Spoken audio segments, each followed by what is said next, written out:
Hello everybody, it's Dr. Green here. Coming to you today with lesson plan comments and ideas, and the reason I'm doing it this way is because after reading these lessons time after time, the same sort of things come up. Even though they're obviously highly individualized, some of the same common themes and issues are shared among students. And I want you to know that if you are scored at a 2 right now using that rubric, don't be discouraged. You're developing. And I expect that over time. The goal is for you to develop over time, and I don't expect you to come right out of the gate and be a 5, so don't get discouraged with that. It's a learning process. So just a few general comments. The lesson plan template that you use for this plan is definitely comprehensive, and you may be saying, wow, do I have to do that every day? And the answer is no. But there's a specific reason, and that reason is called the EdTPA. And those of you seeking licensure are going to have to respond to similar prompts from the lesson plan, like the context for learning. There's a whole section on task 1 of this assessment, so that's coming down the road. And we felt that we needed to prepare you now for that experience, and for those of you who are doing it. But there are common themes, and I highlighted some of the common themes in all lesson plans. And my idea is not to make lesson planning a chore type thing. I actually find it fun. Whenever I would go out to different places, to a restaurant or something, I would get inspiration for a lesson plan and jot things down on my napkin because I would get excited about something. So for me, it was kind of fun. At first, it's difficult, but you will soon find that your expertise level strengthens greatly with practice. So this is just general comments and ideas, so the context for learning. And I talked to you about that before, but it's important to know the community, school, and the specific classroom you're working with.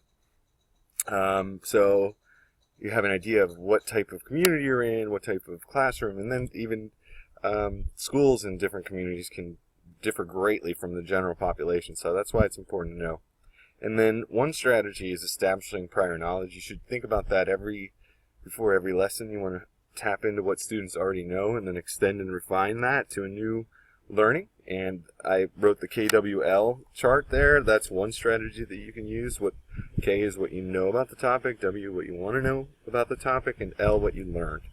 And then probably one of the areas where we struggle a lot, and it's not just Kendall students, it's all education students, are writing clear objectives. So do not use the word learn in your objective or understand, because they're not measurable. So you want to use action verbs like predict, identify, examine, investigate, and that'll keep your things focused. So for example, the students will identify similarities and differences among people around the world. There's a simple objective for you, and I suggest Googling objectives or any other of these things that you want to investigate in more detail. And the standards, I largely trust you guys in your decision making on what standards to include.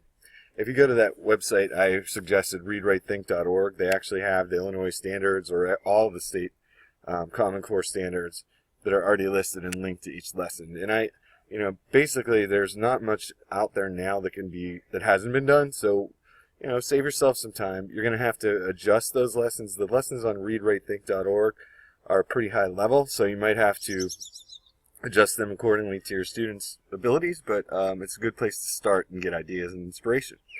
So the standards are covered. And then resources and materials. Obviously, you need to plan those out in your plans. And the reason for that is that I've seen really good lessons just go horribly wrong when the resources and materials were not thought out well or not available. And that can kind of derail a lesson pretty quickly if everything you need is not right at hand. And then academic vocabulary. This is a controversial one. There's been a lot of study and people up in arms about this. But academic vocabulary and content vocabulary. Academic vocabulary, to keep it simple, comes straight from your objective, like those action verbs that I was talking about, like predict, identify, investigate, things that your children might not know what it is, but it's key to your lesson. And then content vocabulary words are words that students need to know in order to be successful with the topic. So, for instance, if you're studying weather disasters, the content vocabulary could be tornadoes, or hurricane, mudslide, earthquake, etc. Then there was also a section about anticipated situations. Although you can't anticipate everything that's going to happen during the school day, you do yourself a favor by thinking about those things. Like if an announcement comes on, is that going to throw things off, or how you're going to get students back on track? And then also, what do you anticipate from an academic side? What do you anticipate students will struggle with content-wise, and how are you going to address that? That's a good section to put that in. And then the procedure section, this should be highlighted too, because this is an important one.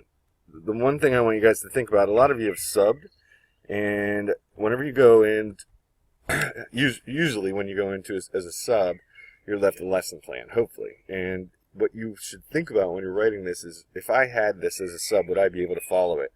And then I gave you a couple ideas about writing this section out like a cookbook and a recipe, not in narrative paragraph form, because that's too hard to follow and find certain things you're looking for.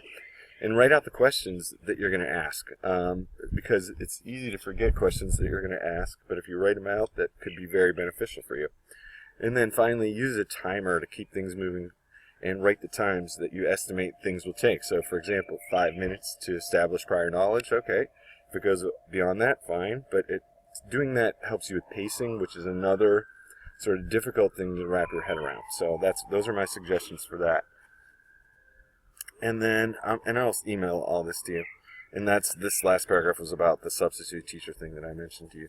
And then the last thing I'll talk about today is assessment. So your assessment piece should tie directly to your objectives. In other words, are you measuring what you said you would? Will you be able to tell what your students know and are able to do as a result of what you taught them?